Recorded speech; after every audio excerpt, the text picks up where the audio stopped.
Bonjour, je m'appelle Théo. J'ai 28 ans et je vis à Guéret, une petite ville dans la Creuse que la plupart des gens ne connaissent même pas. C'est une de ces villes tranquilles où rien ne se passe vraiment, où les journées se ressemblent et où tout le monde connaît tout le monde. Je travaille comme graphiste indépendant depuis ma maison, une petite bâtisse en pierre avec un jardin modeste que j'ai acheté il y a 2 ans. Ma vie est simple, prévisible. Je me lève, je travaille, je fais mes courses au marché le samedi, je bois un verre au café du coin le dimanche. Célibataire depuis 3 ans, je ne cherche pas vraiment l'amour. Je suis bien dans ma routine, dans mon confort silencieux. Mais il y a quelque chose que je ne pouvais pas ignorer. Ma voisine, Loane. Loane habite la maison juste à côté de la mienne, séparée seulement par une haie de laurier qui a bien besoin d'être taillée. Elle a emménagé il y a 8 mois et depuis, je l'observe de loin. Pas de manière inquiétante, mais plutôt avec une curiosité timide. Elle a 28 ans comme moi, mais nos vies semblent appartenir à 2 univers différents. Loane est professeure de littérature au lycée de la ville. Elle porte toujours des vêtements élégants, des chemisiers bien repassés, des pantalons ajustés, des lunettes fines qui lui donnent un air sérieux et intellectuel. Ses cheveux châtains sont toujours attachés en un chignon impeccable. Elle a ce regard distant, cette posture droite, cette façon de marcher qui dit « Je n'ai pas besoin de personne ». Elle sort de chez elle chaque matin à 7 heures précises, un sac en cuir à la main, et rentre vers 18 heures. Elle ne sourit jamais, elle ne salue jamais. Quand nos regards se croisent par hasard dans le jardin ou sur le trottoir, elle détourne les yeux immédiatement, comme si ma présence la dérangeait. Au début, je pensais qu'elle était simplement réservée, mais avec le temps, j'ai compris qu'elle construisait délibérément un mur autour d'elle. Elle ne recevait jamais de visiteurs, aucun ami, aucune famille. Parfois, tard le soir, je voyais la lumière de son salon allumée à travers les rideaux fermés. Je l'imaginais seule, lisant un livre, buvant une tisane, enfermée dans son propre monde. Il y avait quelque chose de triste dans cette solitude volontaire, quelque chose qui me touchait sans que je sache pourquoi. Peut-être parce que je me reconnaissais un peu en elle. Nous étions 2 îles séparées par une haie. Notre interaction se limitait à des accolades silencieux, un hochement de tête rapide, un bonjour murmuré qui ne demandait jamais de réponse. C'était tout, et honnêtement, je m'étais résigné à ce que ce soit toujours comme ça. Loane n'était pas le genre de personne qui laisse entrer les autres. Elle était inaccessible, impénétrable. Et moi, je n'étais qu'un voisin lambda, quelqu'un qu'elle croisait par obligation géographique. Je n'avais aucune raison de penser que ça changerait un jour. Mais ce soir-là, tout a changé. C'était un vendredi soir de novembre, aux alentours de 22 heures. J'étais affalé sur mon canapé, une bière à moitié vide sur la table basse, en train de regarder un documentaire quelconque sur l'histoire de l'architecture romaine. La pluie tambourinait contre les fenêtres, et le vent faisait grincer les volets. C'était une de ces soirées où on est content d'être chez soi, au chaud, loin du monde extérieur. Je commençais à somnoler quand j'ai entendu un bruit, un coup à ma porte. Faible, hésitant, presque timide. J'ai froncé les sourcils. Qui pouvait bien venir chez moi à cette heure-ci? Je n'attendais personne. Je me suis levé, un peu irrité d'être dérangé, et j'ai ouvert la porte. Et là, je l'ai vue, Loane, ma voisine froide et distante. Mais ce n'était pas la Loane que je connaissais. Elle se tenait devant moi, trempée par la pluie, les cheveux détachés collés sur son visage, les yeux rouges et gonflés. Elle tremblait, pas seulement à cause du froid, mais de tout son corps, comme si quelque chose en elle s'était brisé. Elle portait un pull trop grand et un pantalon de jogging, des vêtements que je ne l'avais jamais vue porter. Elle semblait petite, vulnérable, perdue. Nos regards se sont croisés, et pour la première fois, elle n'a pas détourné les yeux. Elle m'a fixé avec une intensité désespérée. « Je peux dormir ici ce soir ?» Sa voix était cassée, à peine audible. Elle tremblait en parlant. Je suis resté figé quelques secondes, incapable de comprendre ce qui se passait. Loane, cette femme qui m'ignorait depuis des mois, se tenait devant moi demandant de l'aide. Mon cerveau a mis du temps à enregistrer la situation, mais mon instinct a pris le dessus. Je me suis écarté immédiatement, ouvrant la porte en grand. « Bien sûr, entre, vite !» Elle a hésité une fraction de seconde, puis elle est entrée rapidement, comme si elle avait peur que je change d'avis. J'ai fermé la porte derrière elle et je l'ai observée. Elle se tenait au milieu de mon salon, les bras croisés, le regard perdu. Elle évitait de me regarder maintenant, comme si elle avait honte d'être là. « Qu'est-ce qui s'est passé ?» J'ai demandé doucement, essayant de ne pas la brusquer. Elle a secoué la tête, incapable de parler. Ses lèvres tremblaient. J'ai réalisé qu'elle était au bord de l'effondrement. Je ne savais pas quoi faire.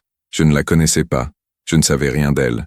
Mais je savais qu'elle avait besoin d'aide. « Attends, Je vais te chercher une serviette et des vêtements secs. Je suis monté à l'étage et j'ai fouillé dans mon armoire. J'ai trouvé un vieux sweatshirt et un pantalon de jogging. Quand je suis redescendu, elle était toujours au même endroit, figée. Je lui ai tendu les vêtements. Tiens, la salle de bain est là. Prends ton temps. Elle a pris les vêtements sans un mot et s'est dirigée vers la salle de bain. J'ai entendu la porte se fermer doucement. Je suis resté debout dans mon salon, complètement perdu. Qu'est-ce qui avait pu se passer pour qu'elle vienne chez moi? Avait-elle des problèmes avec quelqu'un? Était-elle en danger? Mon esprit tournait en boucle, essayant de comprendre. Après quelques minutes, elle est ressortie. Mes vêtements étaient beaucoup trop grands pour elle. Le sweatshirt lui arrivait presque aux genoux, et elle avait dû remonter le pantalon. Elle avait l'air d'une adolescente perdue dans les habits de son père. Ses cheveux étaient encore humides, mais au moins elle ne tremblait plus autant. « Merci », elle a murmuré, évitant toujours mon regard. « Assieds-toi, je vais te faire un thé. » Elle a hoché la tête et s'est assise sur le bord du canapé, raide, les mains serrées sur ses genoux. Je suis allé à la cuisine et j'ai mis de l'eau à chauffer. J'ai sorti 2 tasses, du thé à la camomille, du sucre. Je ne savais pas quoi dire, quoi faire. Quand le thé a été prêt, je suis revenu au salon et je lui ai tendu une tasse. Elle l'a prise avec des mains tremblantes et a bu une gorgée. Le silence s'est installé entre nous, lourd et inconfortable. Je me suis assis dans le fauteuil en face d'elle, ma propre tasse entre les mains, attendant.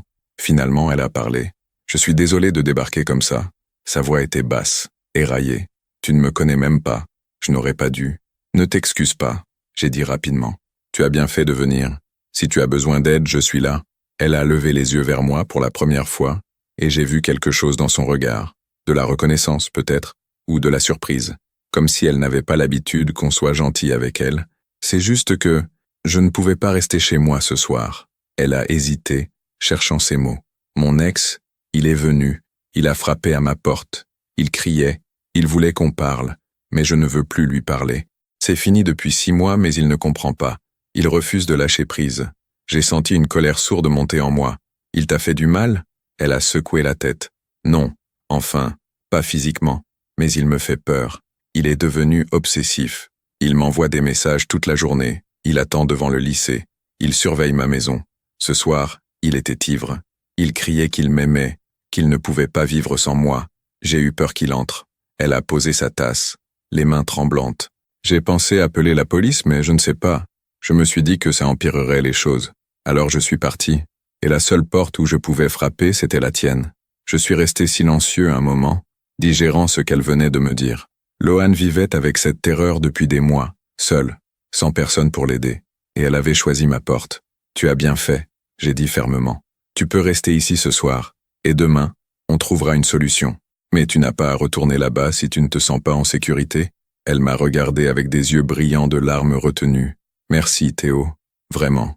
C'était la première fois qu'elle prononçait mon prénom, et ça m'a fait quelque chose. Un frisson étrange, une connexion inattendue. Cette nuit-là, je lui ai donné ma chambre et j'ai dormi sur le canapé. Enfin, j'ai essayé de dormir. Mon esprit tournait en boucle. Je repensais à son visage tremblant, à sa voix cassée, à la façon dont elle s'était effondrée devant moi. J'avais toujours pensé que Loan était froide, distante, inaccessible. Mais maintenant, je comprenais. Ce n'était pas de l'arrogance, c'était de la protection. Elle se cachait derrière ce mur parce qu'elle avait peur. Et ce soir, ce mur s'était fissuré. Le lendemain matin, je me suis réveillé avec un torticolis et le dos en compote. Le soleil filtrait à travers les rideaux, et j'ai entendu des bruits venant de la cuisine. Je me suis levé et j'ai trouvé Loan debout devant la cuisinière, en train de préparer du café. Elle portait encore mes vêtements, et ses cheveux étaient attachés en une queue de cheval désordonnée. Elle avait l'air mieux, plus calme. « Bonjour », j'ai dit doucement pour ne pas la faire sursauter. Elle s'est retournée et m'a offert un petit sourire. Un vrai sourire. Le premier que je voyais sur son visage. « Bonjour, j'espère que ça ne te dérange pas. J'ai fait du café. » « Pas du tout. » Je me suis assis à la table de la cuisine et elle m'a servi une tasse. Le geste était simple, domestique, mais il avait quelque chose d'intime. Nous avons bu notre café en silence, un silence qui n'était plus inconfortable. « Comment tu te sens ?» J'ai fini par demander. « Mieux », elle a dit après une pause. « Je suis désolé pour hier soir. Je n'aurais pas dû te mettre dans cette situation. » « Arrête de t'excuser, j'ai dit avec un sourire. Je suis content que tu sois venu. Vraiment. » Elle a baissé les yeux vers sa tasse. « Je ne sais pas pourquoi je suis venu chez toi. On ne se connaît même pas. Peut-être justement pour ça, » j'ai suggéré. Parfois, c'est plus facile de demander de l'aide à un étranger qu'à quelqu'un qu'on connaît. Elle a hoché la tête lentement, réfléchissant à mes paroles. Peut-être, ou peut-être que, tu m'as toujours semblé gentil. Même si je ne te parlais jamais. Tu me semblais gentil. Ces mots ont résonné en moi plus fort que je ne l'aurais cru. Nous avons passé la matinée ensemble. Je lui ai proposé de l'accompagner chez elle pour récupérer ses affaires, et elle a accepté avec soulagement. Quand nous sommes arrivés devant sa maison, son ex n'était plus là, mais les traces de sa colère étaient visibles. Des bouteilles de bière vides traînaient sur le perron. Il avait arraché quelques fleurs du jardin. Lohan a tremblé en voyant ça. Il est malade, elle a murmuré. Je suis resté à côté d'elle pendant qu'elle rassemblait des vêtements et des affaires personnelles. Tu ne devrais pas rester seule ici, j'ai dit. Pas tant qu'il rôde. Elle a hésité, puis a hoché la tête. Je peux rester chez toi encore quelques jours, juste le temps que ça se calme. Je te paierai, évidemment. Tu ne me paieras rien du tout, j'ai dit fermement. Tu restes aussi longtemps que tu en as besoin. Et c'est comme ça que Lohan s'est installé chez moi. Ce qui devait être une nuit est devenu 2, puis 3, puis une semaine. Et étrangement, ça ne me dérangeait pas. Au contraire, sa présence remplissait ma maison d'une manière que je n'avais jamais connue. Elle était discrète, respectueuse, mais elle était là. Elle se levait tôt pour aller au lycée, et quand elle rentrait, nous dînions ensemble. Au début, nos conversations étaient hésitantes, superficielles. Mais petit à petit, les murs se sont effondrés. Un soir, après le dîner, nous étions assis sur le canapé avec un verre de vin. Il pleuvait encore dehors, et le feu crépitait dans la cheminée. Lohan m'a parlé de son ex. Il s'appelle Damien. On s'est rencontrés à l'université. Il était charmant au début, drôle, attentionné. Mais après quelques mois, il est devenu possessif. Il voulait savoir où j'étais à chaque instant. Il m'appelait 10 fois par jour. Il me reprochait de passer trop de temps avec mes amis. J'ai commencé à m'éloigner de tout le monde pour lui faire plaisir. Et un jour, je me suis réveillé et j'ai réalisé que je n'avais plus de vie, que j'avais tout sacrifié pour lui. Alors j'ai rompu. Elle a bu une gorgée de vin, les yeux fixés sur le feu. Mais il n'a pas accepté. Il me supplie. Il me menace. Il alterne entre l'amour et la colère. Ça fait 6 mois, et il ne me lâche pas. J'ai déménagé ici pour m'éloigner de lui, mais il a retrouvé mon adresse. J'ai l'impression de vivre dans une cage. Sa voix s'est brisée. Je me sens tellement stupide. Comment j'ai pu me laisser enfermer comme ça? Tu n'es pas stupide, j'ai dit doucement. Il t'a manipulé. Ce n'est pas ta faute.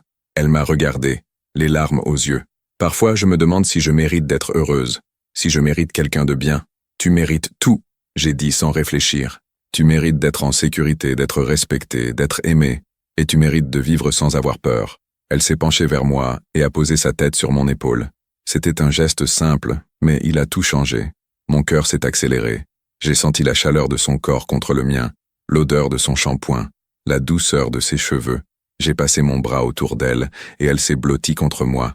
Nous sommes restés comme ça, en silence, écoutant la pluie et le feu. Les jours suivants, notre routine s'est solidifiée. Nous prenions notre café ensemble le matin. Elle partait au lycée et je travaillais depuis la maison. Le soir, nous cuisinions ensemble, nous regardions des films, nous parlions. Elle m'a raconté son enfance dans une famille stricte où l'émotion était perçue comme une faiblesse. Mon père était professeur de philosophie. Il disait toujours que les sentiments étaient des obstacles à la raison. Ma mère ne disait jamais qu'elle nous aimait. On le savait, mais elle ne le disait pas. J'ai grandi en pensant qu'il fallait tout garder pour soi. Elle a souri tristement. C'est pour ça que je suis comme ça, froide, distante. C'est la seule façon que je connais de me protéger. Tu n'es pas froide, j'ai dit. Tu es prudente. C'est différent. Elle m'a regardé avec intensité. Mais avec toi, je n'ai pas besoin d'être prudente. Je ne sais pas pourquoi. Moi aussi, je lui ai parlé de moi, de ma famille dysfonctionnelle, de mon père alcoolique qui est parti quand j'avais 12 ans, de ma mère qui a travaillé jour et nuit pour nous élever, mon frère et moi. Je pense que c'est pour ça que j'aime la solitude, parce que dans le chaos de mon enfance, la solitude était mon refuge. J'ai hésité puis j'ai ajouté, mais depuis que tu es là, la solitude me semble moins importante. Elle a tendu la main et a pris la mienne. Nos doigts se sont entrelacés naturellement, comme s'ils avaient toujours été faits pour ça. Moi aussi, je me sens bien ici, avec toi. Ces mots ont résonné en moi comme une évidence.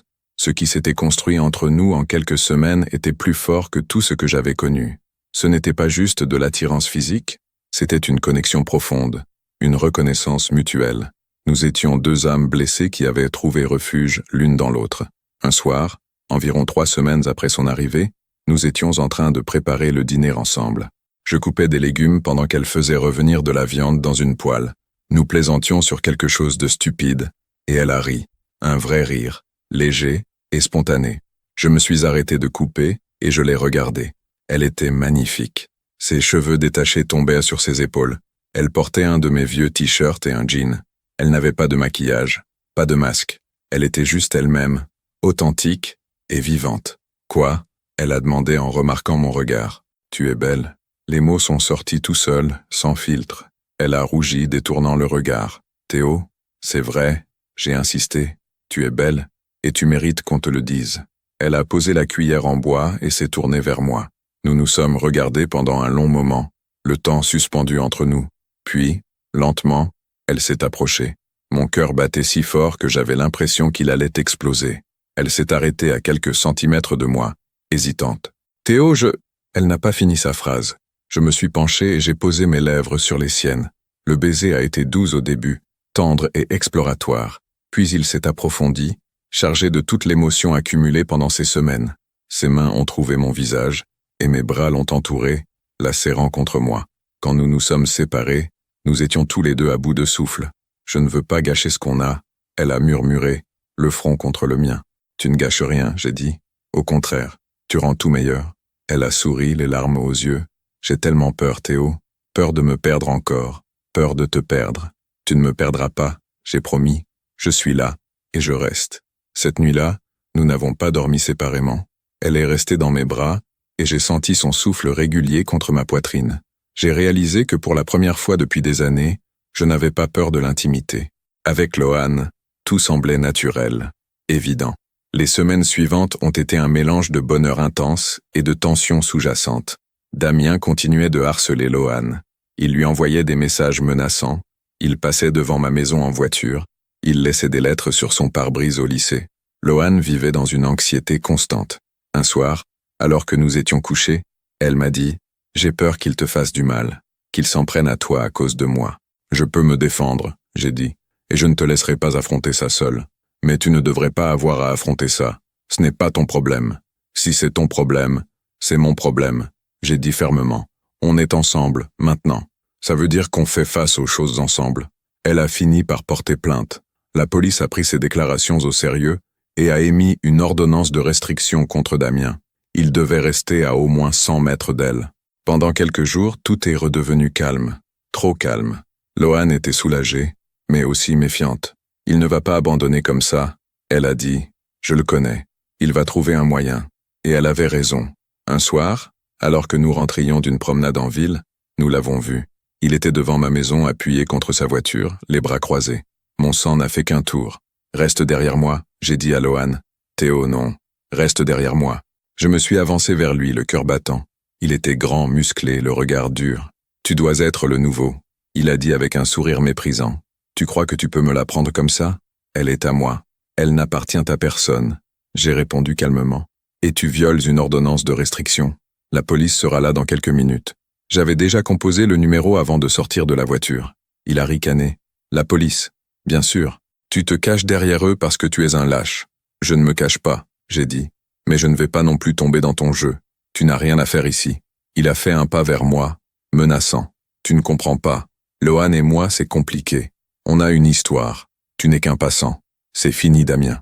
La voix de Lohan s'est élevée derrière moi. Elle s'était avancée, tremblante mais déterminée. C'est fini depuis longtemps. Tu dois l'accepter et passer à autre chose. Il l'a regardée avec une rage froide. Tu me jettes pour ce type? Sérieusement? Après tout ce qu'on a vécu? Tu m'as étouffé, elle a dit, la voix brisée. Tu m'as fait peur. Tu as détruit ce qu'on avait. Et maintenant, tu dois partir. Nous avons entendu les sirènes au loin. Damien a serré les poings, hésitant. Puis il a reculé vers sa voiture. Ça ne finit pas comme ça. Il a craché avant de monter et de démarrer en trombe. La police est arrivée quelques minutes plus tard. Lohan leur a raconté ce qui s'était passé. Ils ont promis de le retrouver et de l'arrêter pour violation de l'ordonnance. Cette nuit-là, Lohan a pleuré dans mes bras. Je suis tellement fatigué, Théo. Fatigué d'avoir peur. Fatigué de me battre. Tu n'as plus à te battre seul. J'ai murmuré contre ses cheveux. Je suis là, et je ne pars nulle part. Damien a été arrêté le lendemain. Il a passé 48 heures en garde à vue, et un juge a renforcé l'ordonnance de restriction. S'il s'approchait encore de Lohan, il risquait la prison. Pour la première fois depuis des mois, Lohan a pu respirer. Elle a commencé à retrouver sa lumière, son sourire, sa joie de vivre. Et moi, je suis tombé encore plus amoureux d'elle. Nous avons continué notre vie ensemble. Elle a officiellement déménagé chez moi, et nous avons transformé ma maison en notre maison. Nous avons repeint les murs, planté des fleurs dans le jardin, accroché des photos de nous. Nous avons construit quelque chose de solide, de vrai. Et un jour, alors que nous étions assis dans le jardin regardant le coucher du soleil, Lohan m'a dit « Tu sais, quand je suis venu frapper à ta porte ce soir-là, j'étais au fond du gouffre. Je pensais que ma vie était finie. Mais tu m'as sauvé, Théo. Pas parce que tu m'as offert un toit, mais parce que tu m'as montré ce que c'était d'être aimé sans condition, sans peur, sans contrôle. J'ai pris sa main et l'ai serrée doucement. Tu m'as sauvé aussi. Je ne le savais pas avant, mais j'avais besoin de toi. Tu as rempli un vide que je ne savais même pas avoir. » Elle s'est penchée et m'a embrassé. Un baiser doux, plein de promesses. Je t'aime, Théo. Je t'aime aussi, Lohan. Et dans ce moment, sous le ciel qui virait à l'orange et au rose, j'ai su que nous avions trouvé quelque chose de rare. Quelque chose que beaucoup cherchent toute leur vie sans jamais le trouver. L'amour vrai. Celui qui naît de la vulnérabilité, de la confiance, du courage de laisser tomber les masques. Aujourd'hui, 1 an plus tard, nous sommes toujours ensemble. Lohan enseigne toujours au lycée, et moi je travaille toujours depuis la maison. Mais nos vies ne sont plus séparées. Elles sont entrelacées, tissées ensemble dans chaque petit geste quotidien. Le café du matin, les dîners partagés, les promenades le dimanche, les nuits enlacées. Nous avons construit notre nouveau normal et il est magnifique. Parfois, Lohan me dit qu'elle ne comprend toujours pas pourquoi elle a frappé à ma porte ce soir-là, pourquoi elle a choisi ma maison parmi toutes les autres. Mais moi, je pense que c'était le destin, ou peut-être juste l'instinct. Elle savait, quelque part au fond d'elle, qu'elle serait en sécurité avec moi, et elle avait raison. Quelques mois après l'arrestation de Damien, nous avons appris qu'il avait déménagé à Lyon pour un nouveau travail.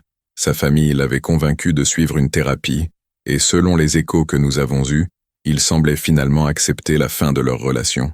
Lohan a poussé un soupir de soulagement si profond que j'ai cru qu'elle allait s'effondrer. « C'est vraiment fini », elle a murmuré, les larmes aux yeux. « Je peux enfin vivre. » Et elle a vécu. Nous avons vécu. Le printemps suivant a été magnifique. Guéret s'est transformé sous nos yeux, les rues grises de l'hiver laissant place aux couleurs vives des fleurs et des bourgeons. Lohan avait retrouvé sa passion pour la littérature, et elle m'en parlait avec des yeux brillants. Elle me lisait des passages de ses auteurs préférés le soir, allongée sur le canapé, sa tête sur mes genoux, Marguerite Duras, Simone de Beauvoir, Albert Camus. Sa voix était douce et mélodieuse quand elle lisait, et je pouvais l'écouter pendant des heures. « Tu sais ce que j'aime dans la littérature ?»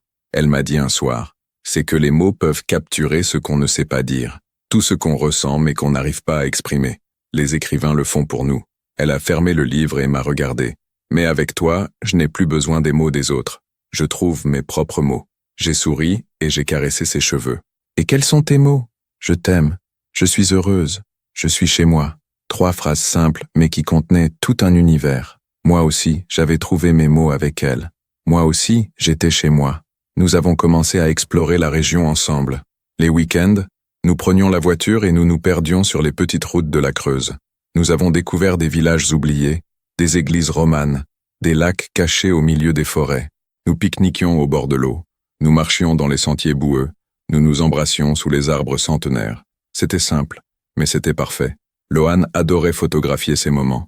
Elle avait acheté un vieil appareil photo argentique dans une brocante, et elle immortalisait tout. Les paysages, les détails.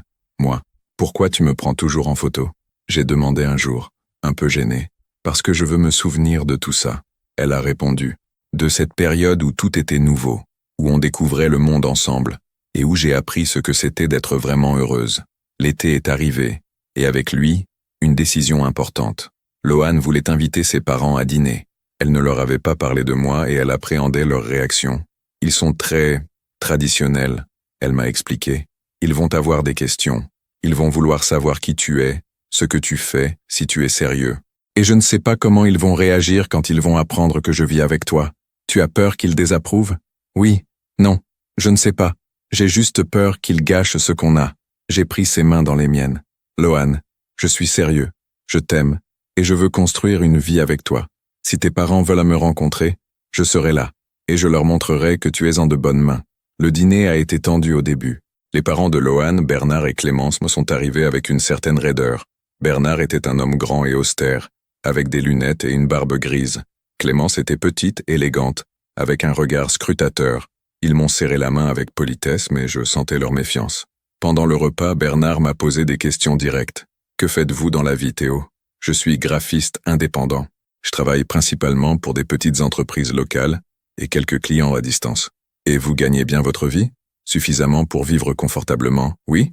Et vous avez des projets d'avenir? De carrière? J'aimerais développer mon activité, peut-être ouvrir un petit studio un jour. Mais pour l'instant, je suis heureux comme ça. Il a hoché la tête, pas vraiment convaincu. Clémence, elle, observait Loan. Tu as l'air heureuse, ma chérie. Elle a fini par dire. Plus heureuse que je ne t'ai vue depuis longtemps. Loan a souri. Je le suis, maman, vraiment. Et c'est grâce à Théo? Oui, en grande partie.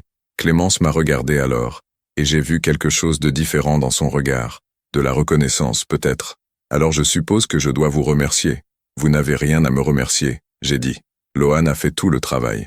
Moi je suis juste là pour la soutenir. Bernard s'est raclé la gorge. Vous vivez ensemble, c'est ça? Oui, Loan a dit fermement. Depuis plusieurs mois maintenant. Ce n'est pas un peu rapide? Non, elle a répondu sans hésiter. Quand tu sais. Bernard a échangé un regard avec Clémence. Puis il s'est tourné vers moi. Écoutez, Théo, ma fille a vécu des choses difficiles. Elle a été blessée, et je ne veux pas qu'elle soit blessée à nouveau. Si vous êtes sérieux, tant mieux. Mais si vous ne l'êtes pas, je préfère que vous partiez maintenant. J'ai soutenu son regard sans ciller. Je suis sérieux, monsieur. Loan est la personne la plus importante de ma vie, et je ferai tout pour la rendre heureuse. Il a hoché la tête lentement. Bien, alors vous avez ma bénédiction. Le reste du dîner s'est déroulé dans une atmosphère plus détendue. Clémence et Loan ont parlé de littérature, et Bernard m'a posé des questions sur mon travail. Quand ils sont partis, Loan s'est effondrée sur le canapé, épuisée. Je pensais que ça allait être un désastre, elle a dit. Mais tu as été parfait. Je n'ai rien fait de spécial. Si, tu as été toi-même. Et c'est tout ce dont j'avais besoin. L'automne est revenu, et avec lui, un nouveau chapitre. Loan m'a annoncé qu'elle avait postulé pour un poste de professeur dans un lycée plus prestigieux à Limoges, à 1 heure de route de Guéret. Je ne sais pas si je vais l'avoir, elle a dit, mais j'ai envie d'essayer, de voir si je peux évoluer professionnellement.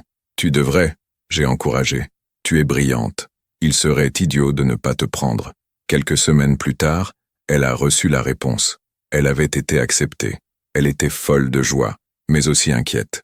Ça veut dire que je vais devoir faire l'aller-retour tous les jours, ou peut-être qu'on devrait déménager à Limoges. On pourrait, j'ai dit, mais on pourrait aussi rester ici. Tu peux faire l'aller-retour.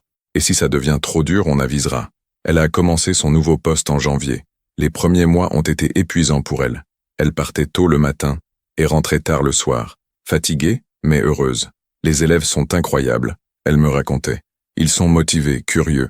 Ça me rappelle pourquoi j'aime enseigner. Je voyais ses yeux briller quand elle parlait de ses cours, de ses projets pédagogiques, de ses collègues.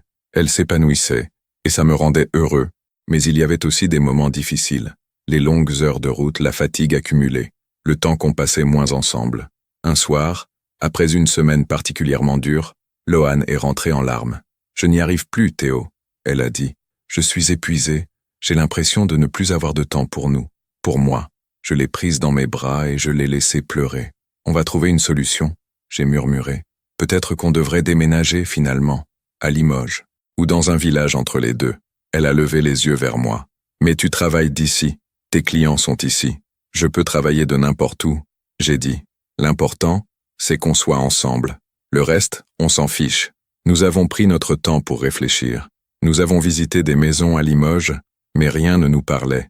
La ville était trop grande, trop bruyante.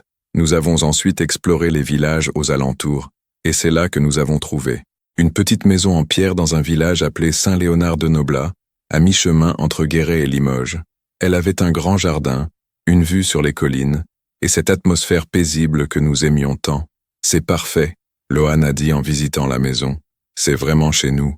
Nous avons emménagé au printemps suivant. Le déménagement a été chaotique, épuisant, mais aussi excitant. Nous avons meublé la maison ensemble, choisi les couleurs des murs, planté des fleurs dans le jardin. Nous avons construit notre nouveau chez nous, pierre par pierre, décision par décision. Et quand tout a été fini, nous nous sommes assis sur le perron, regardant le coucher du soleil, et Loan a dit « On a vraiment réussi, tu sais. On a construit quelque chose de beau. » Oui, J'ai dit. On a réussi. Un soir d'été, 2 ans après notre rencontre, j'ai décidé qu'il était temps. Nous étions dans le jardin, allongés sur une couverture, regardant les étoiles. La nuit était douce et les grillons chantaient autour de nous. Loan était blotti contre moi, sa tête sur ma poitrine. Loan, j'ai dit doucement, MMH, tu te souviens de cette nuit où tu as frappé à ma porte? Comment je pourrais oublier? Je repense souvent à ce moment, à quel point tu étais vulnérable, à quel point j'étais perdu, et à quel point tout a changé après. Elle a levé la tête pour me regarder. Où tu veux en venir? J'ai pris une grande inspiration. Je veux passer le reste de ma vie avec toi. Je veux qu'on construise encore plus. Je veux qu'on vieillisse ensemble, qu'on traverse les tempêtes ensemble, qu'on rit ensemble. Je veux tout avec toi. J'ai sorti la petite boîte de ma poche. Loan, veux-tu m'épouser? Ses yeux se sont écarquillés. Elle a porté ses mains à sa bouche, les larmes coulant déjà. Théo, tu n'es pas obligé de répondre maintenant. J'ai dit rapidement. Prends ton temps. Oui, elle a dit immédiatement. Oui, oui, 1000 fois oui. Elle s'est jetée dans mes bras, et nous sommes restés enlacés, riant et pleurant à la fois. J'ai passé la bague à son doigt, et elle l'a regardée avec émerveillement. Elle est magnifique, pas autant que toi. Nous nous sommes mariés 6 mois plus tard, dans une petite cérémonie intime. Juste nos familles et nos amis les plus proches. La cérémonie a eu lieu dans le jardin de notre maison, sous un arbre centenaire que nous avions décoré de guirlandes lumineuses. Loan portait une robe simple et élégante, et elle était resplendissante. Quand elle a marché vers moi, j'ai senti mon cœur exploser de bonheur. « Tu es prêt ?» Elle a murmuré en prenant ma main. « Je suis prêt depuis cette nuit où tu as frappé à ma porte. » J'ai répondu. Nous avons échangé nos vœux devant nos proches. Des vœux sincères, écrits avec nos propres mots. Loan a dit, « Théo, tu m'as sauvé quand je ne savais plus où aller. Tu m'as montré ce que c'était d'être aimé sans condition. Tu m'as appris à faire confiance à nouveau. Et aujourd'hui, je te promets de t'aimer chaque jour, de te soutenir dans tes rêves, et de construire avec toi la plus belle des vies. » J'ai dit, « Loan, tu es entré dans ma vie par hasard, mais tu y es resté par choix, notre choix. Tu as rempli mon existence de lumière, de rire et d'amour. Aujourd'hui, je te promets d'être ton refuge, ton partenaire, ton meilleur ami. Je te promets de t'aimer dans les tempêtes, comme dans les beaux jours. » Quand nous nous sommes embrassés, nos invités ont applaudi, mais j'ai à peine entendu. Tout ce qui comptait, c'était elle, ses lèvres sur les miennes, son sourire radieux, son bonheur qui se reflétait dans ses yeux. Nous avons dansé toute la soirée, entourés de ceux qui nous aimaient, et quand tout le monde est parti, nous sommes restés seuls dans le jardin sous les étoiles, comme cette nuit où j'avais demandé sa main. « On l'a fait », elle a murmuré. « On est mariés. » « Oui », j'ai dit en l'embrassant. Et ce n'est que le début. Aujourd'hui, 3 ans après cette nuit pluvieuse de novembre, nous vivons toujours dans notre petite maison à Saint-Léonard de Noblat. Loan enseigne toujours, et moi je continue mon travail de graphiste. Mais nous avons agrandi notre famille. Un chien, Ulysse, que nous avons adopté dans un refuge. Et peut-être bientôt un enfant. Nous en parlons souvent, le soir, en rêvant de l'avenir. Loan veut une petite fille. Moi, je m'en fiche, tant qu'il ou elle a son sourire. Parfois, quand je repense à tout ce chemin parcouru, je suis submergé par la gratitude. Gratitude pour cette nuit où elle a frappé à ma porte. Gratitude pour le courage qu'elle a eu de demander de l'aide. Gratitude pour chaque moment difficile qui nous a rapprochés. Parce que l'amour, le vrai, ne naît pas dans la facilité. Il naît dans la vulnérabilité, dans le courage de laisser tomber les masques, dans la décision de choisir l'autre chaque jour. Loan et moi, nous nous sommes choisis, et nous continuons de nous choisir. Chaque matin, chaque soir, dans les rires comme dans les larmes. Et c'est ça, finalement, la plus belle histoire d'amour. Celle qui se construit jour après jour, geste après geste, promesse après promesse. Celle qui survit aux tempêtes et qui grandit dans la lumière. Celle qui commence par un coup hésitant à une porte et qui devient un foyer, un refuge, une vie partagée. Loan est ma maison, et je suis la sienne. Et ensemble, nous avons prouvé que l'amour forgé dans l'adversité est le plus fort de